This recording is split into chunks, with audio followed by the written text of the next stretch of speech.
Rais wa Marekani Donald Trump ameweza kutangaza rasmi kabisa kila mwaka, yani katika nchi ya Marekani lakini pia na ulimwengu kwa ujumla, ama katika zile nchi ambazo tayari ziko signed contract kabisa kuhusiana na mfumo wa mapenzi ya jinsia moja, yani ya ile LGBT, yani lesbian, gay, bisexual, transgender, ambayo kiuhalisia ni moja long form ya LGBT ambayo inashikiliwa vyema kabisa na kuonekana kabisa kama ni swala ambalo liko halali katika nchi ya Marekani. Sasa kutakuwa na siku moja ya kuweza kusherekea, na ni siku ambayo itakuwa ni kama kumbukizi, na itaendelea kuwa ni kumbukizi ili mradi kuhakikisha kabisa kwamba wanachokitaka ama wanachokihitaji katika ulimwengu ni kuhakikisha kabisa kwamba nchi zote za Kiafrika na mabara yote basi zinakuwa zinasherekea na zinaweka kumbukizi kubwa ya mapenzi ya jinsia moja, yani kwa wanawake lakini pia na hata kwa wanaume.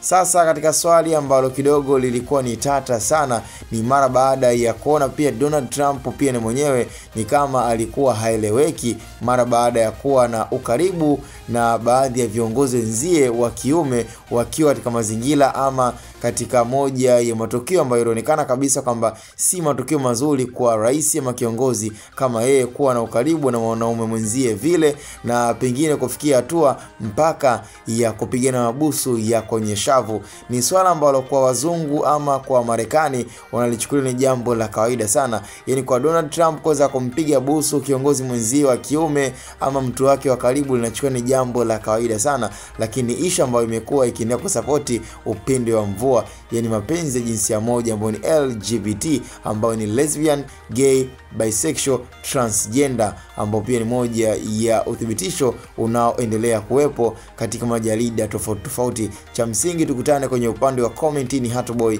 Media.